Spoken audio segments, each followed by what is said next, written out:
Hello students, welcome, good morning।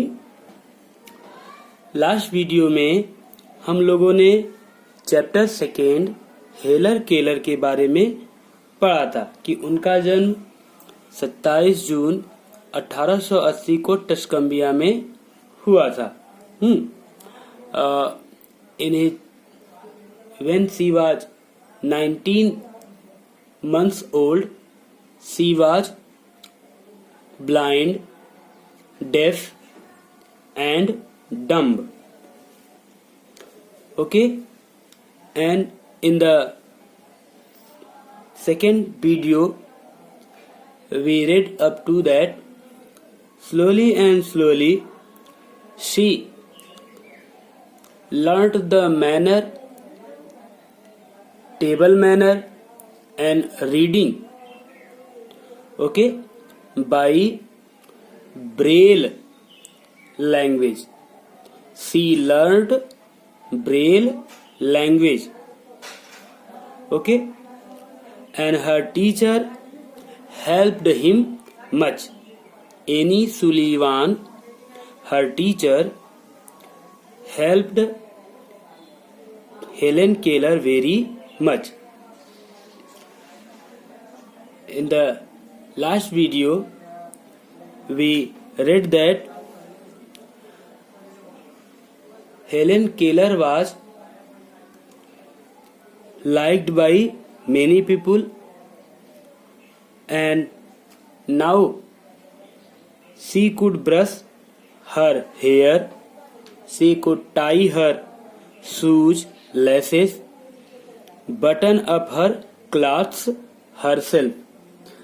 Last video में हम लोगों ने देखा पेज नंबर 17 पर, अगर आपके पास बुक होगा तो हमने उसमें लास्ट में देखा कि अब हेलन केलर अपने से ही अपने बालों को कंघी कर लेती थी, अपने शू लेसेस को बांध लेती थी और अपने शर्ट का बटन अब वो खुद लगा लेती थी। Up to this we have read, यहाँ तक हम लोगों ने पढ़ा था। Let us see next page, आगे की कहानी हम लोग पढ़ेंगे। ओके,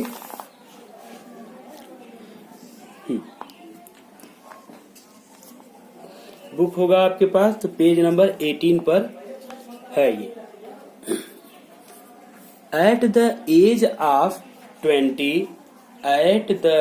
ऑफ 20, 20 वर्ष की उम्र में she joined the Radcliffe college, उन्होंने रेडक्लिफ कॉलेज ज्वाइन किया। Books had to be printed in Braille specially for her, उनके लिए विशेष पुस्तकें छपकर ब्रेल लिपि में आया करती थी। उनके लिए, विशेषकर उनके लिए किताबें ब्रेल लैंग्वेज में, ब्रेल भाषा में छपी होती थी। She passed her bachelor's degree with honours in English. She passed her bachelor's degree, उन्होंने अपना बैचलर, स्नातक की उपाधि अंग्रेजी में ऑनर के साथ पास किया, ऑनर के साथ पास किया। It was during this time, यह उस समय की बात थी, that she wrote her autobiography, जब उन्होंने अपनी आत्मकथा, autobiography means story written by self, story written by himself, एक व्यक्ति के द्वारा लिखी गई खुद के ऊपर कहानी, उसे क्या कहते हैं? ऑटोबायोग्राफी। तो यह it was during this time, यह उस समय की बात है जब शी रोट हर ऑटोबायोग्राफी, उन्होंने अपनी आत्मकथा लिखी। Autobiography means life story of a person written by himself, एक व्यक्ति की कहानी जो खुद लिखी गई हो। She also began to write poetry in English. वह अंग्रेजी में कविताएं भी लिखना शुरू की। ठीक, उन्होंने अंग्रेजी में भी कविताएं लिखना शुरू की। ठीक, began means started. She had earned money from her writing. Writing means लेख, जो भी ऊपर अपनी ऑटोबायोग्राफी और पोएम लिखती थी उससे अब वो उनको रुपया भी मिलने लगा। She had earned money from her writing. उन्होंने अपने लेख से रुपया कमाया था। And settled down in a farm in Massachusetts. और मैसाचुसेट्स में एक settled down in a farm, एक मैदानी क्षेत्र में बस गई। सेटल्ड डाउन मीन्स बस गई। और मैसाचुसेट्स के फार्म मीन्स खेत होता है, तो खेत मतलब समतल स्थानों में वो बस गई। और मैसाचुसेट्स में वो बस गई। सेटल्ड डाउन मीन्स बस गई। Where she lived with Anne and her husband, जहां वह अपनी अध्यापिका एन और अपने पति के साथ रहने लगी। ठीक, नेक्स्ट देखेंगे paragraph change.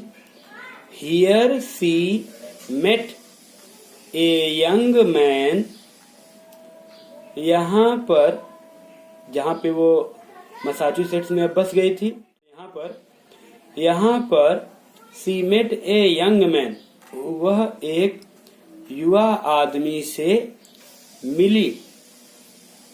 Who proposed to her, जिसने उनको प्रपोज किया।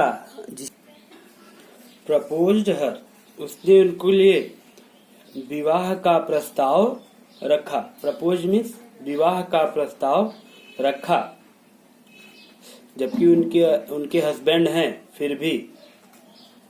बट सी रिफ्यूज्ड, लेकिन उन्होंने मना कर दिया। रिफ्यूज्ड मीन्स मना कर दिया ना। बिकॉज सी न्यू, क्योंकि वह जानती थी। नो का सेकेंड फॉर्म न्यू, क्योंकि वह जानती थी। दैट मीन्स की she could not undertake the responsibilities, क्योंकि वह जानती थी कि वह उत्तरदायित्वों को संभाल नहीं सकती। दैट वेंट विथ मैरिज, जो कि शादी के साथ होता है, जो कि शादी के साथ होता है, उन रिस्पॉन्सिबिलिटीज को संभाल नहीं सकेंगी। इसलिए उन्होंने उस लड़के को मना कर दी। सी, देखेंगे आगे।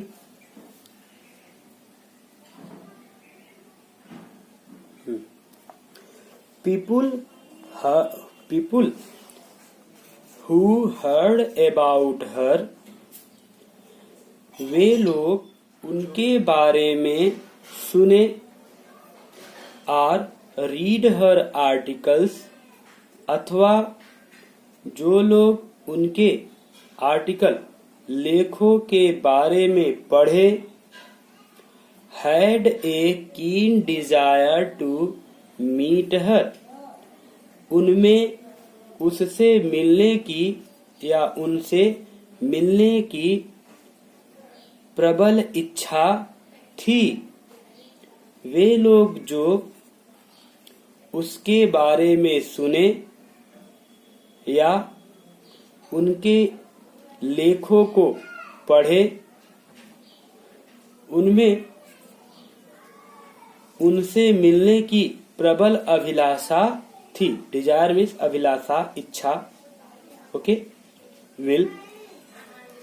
तो जिन लोगों ने हेलेन केलर के बारे में सुना, जिन लोगों ने उनकी पत्रिकाओं को पढ़ा, उन लोगों के मन में हेलेन केलर से मिलने की प्रबल इच्छा थी।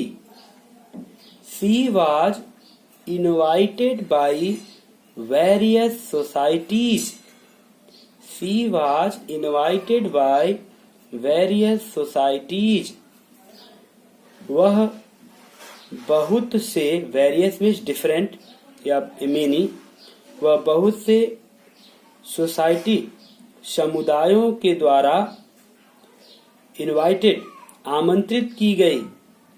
Interested in the education of the blind, जो लोग अंधों की शिक्षा में रुचि रखते थे। मतलब जो लोग अंधे लोगों की इंटरेस्टेड, रुचि रखते थे, ऐसे विभिन्न समाजों के द्वारा, समुदायों के द्वारा उन्हें आमंत्रित किया गया। She made her first public speech in 1913. उन्होंने अपनी पहली जन भाषण 1913 ईस्वी में दिया था।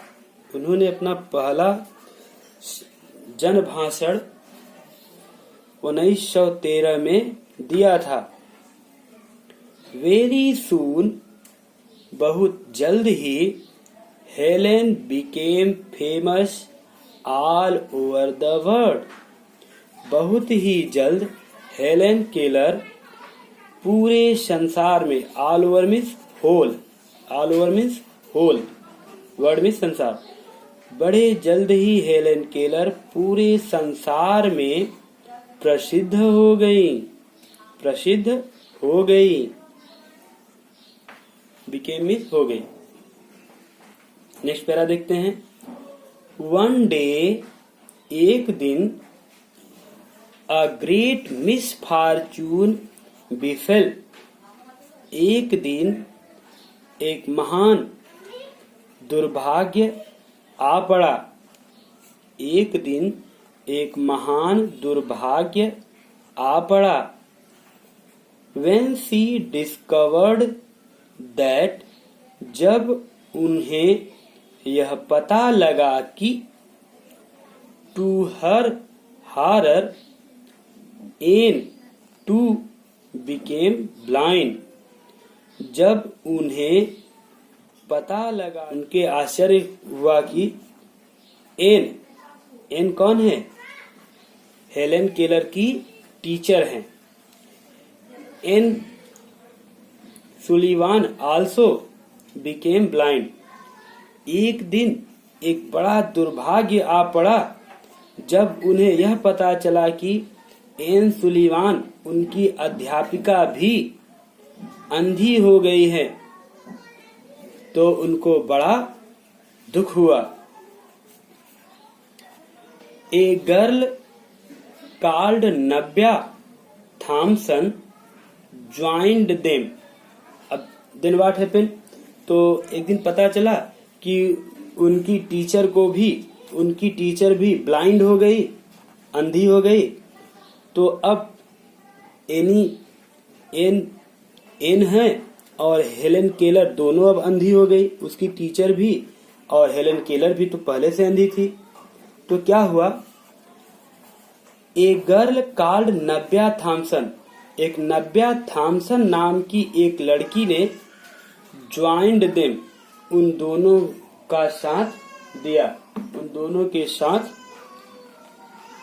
का साथ दिया, एन का और हेलन केलर का, and helped the two blind woman, और नव्या थॉम्सन ने दोनों अंधी महिलाओं की सहायता की। Paragraph change.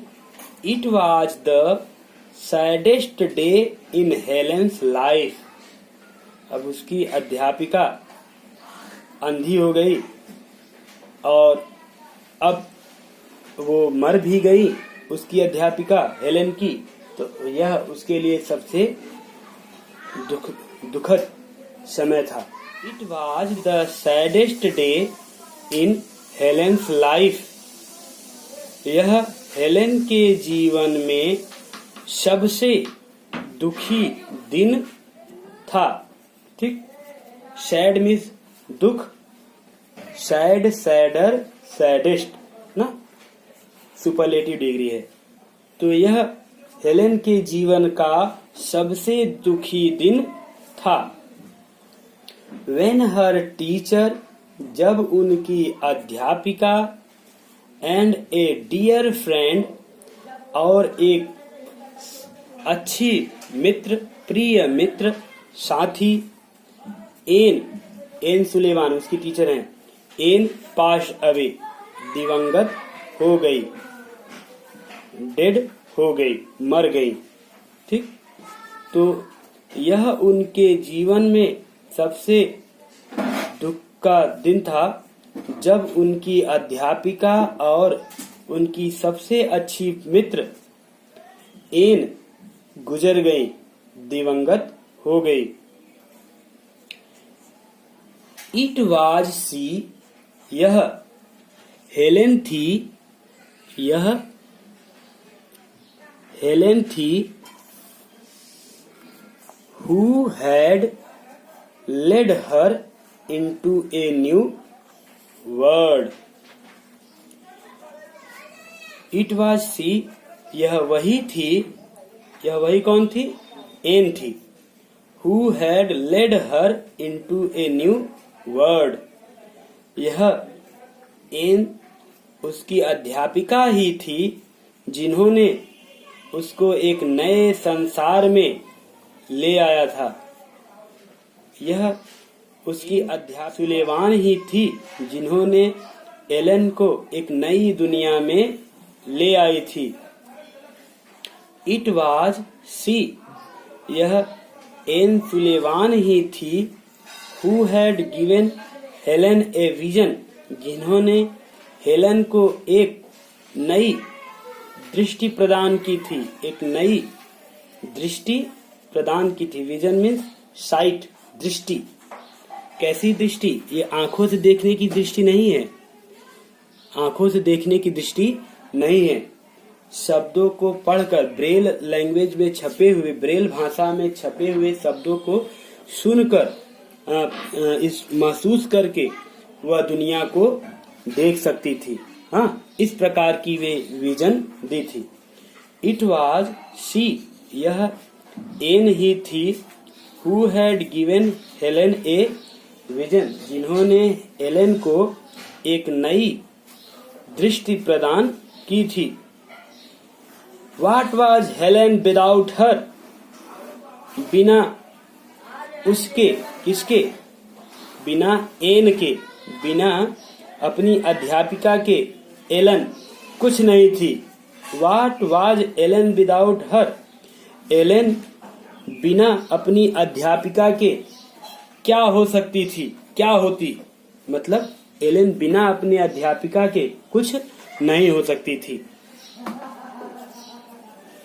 When the Second World War broke out in 1949, जब द्वितीय विश्व युद्ध 1939 में शुरू हुआ, ब्रोक आउट मीन्स स्टार्टेड, शुरू हुआ।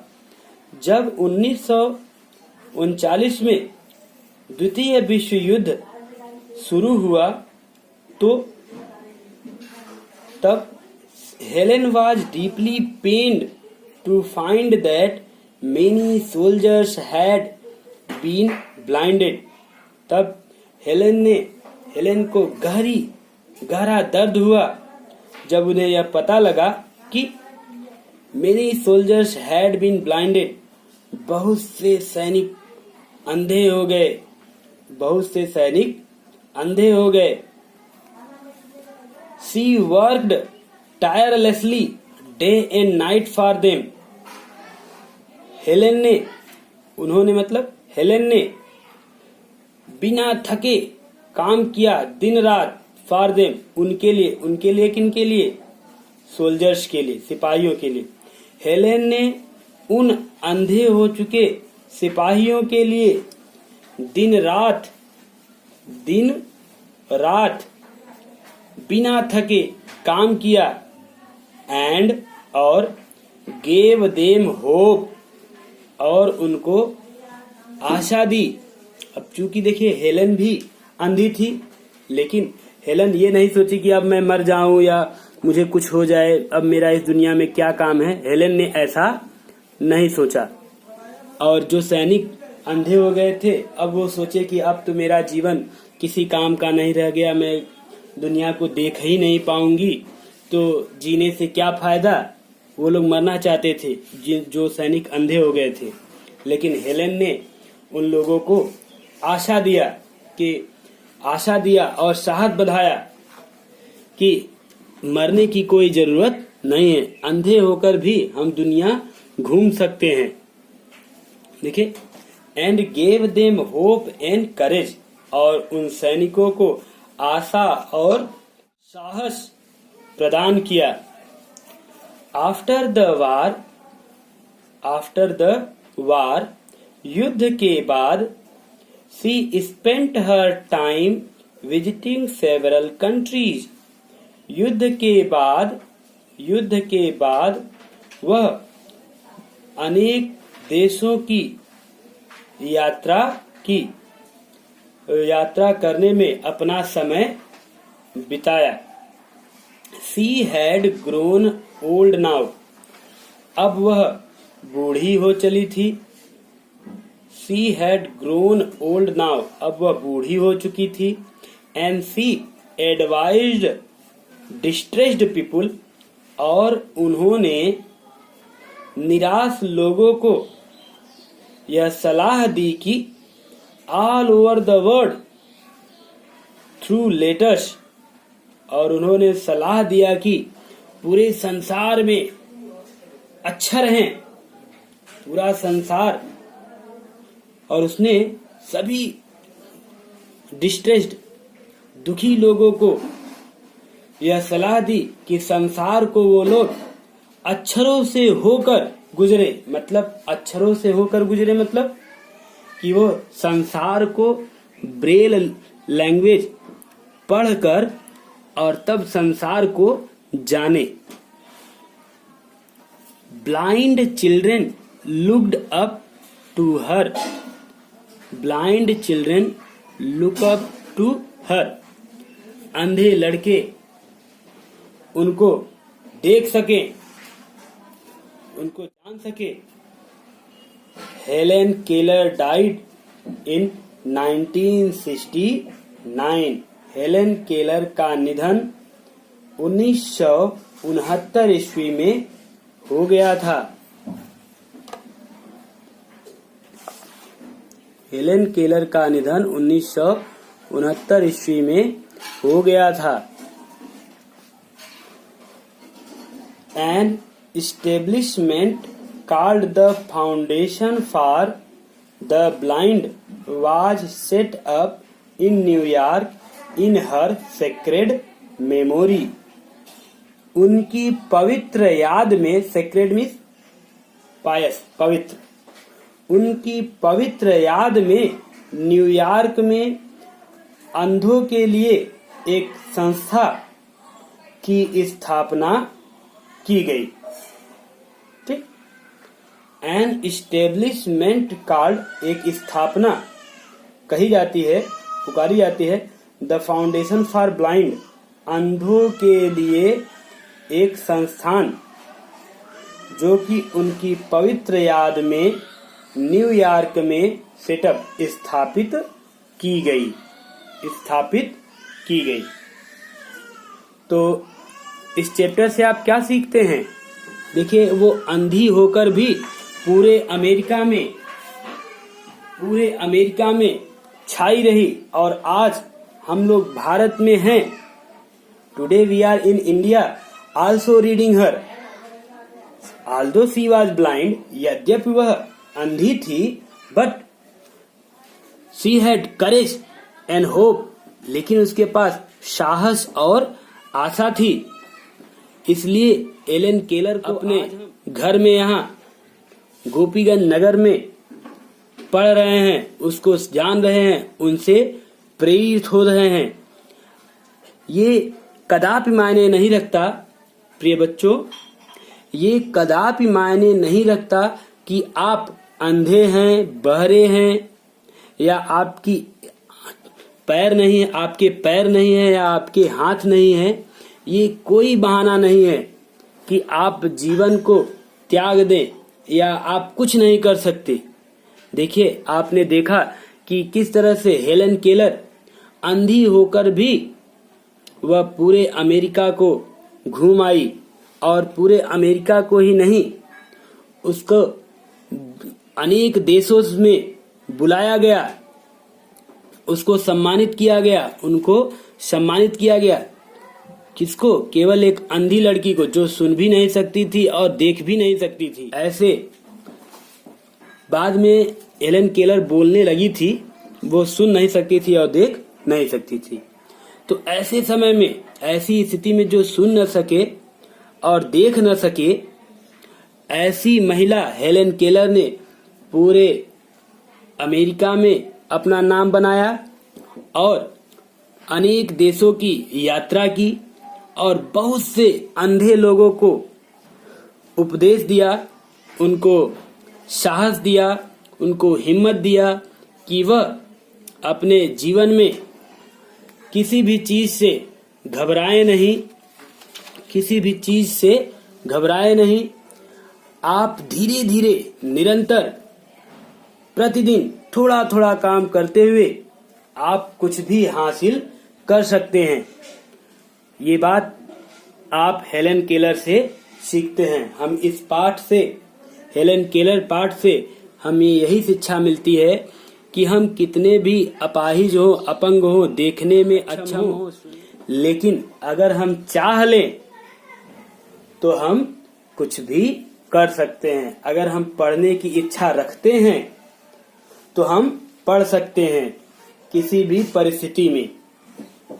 आज कोरोना काल में, कोरोना टाइम में आप कुछ भी करने में सक्षम होंगे यदि आप चाह लें तो। आपके पास बुक नहीं है तो क्या हुआ, ये वीडियो है आपके पास, इसको देखें, एक एक लाइन पढ़ें, और न हो तो दोबारा इसको देखें और अपने लाइफ में इसको उतारें। Thank you.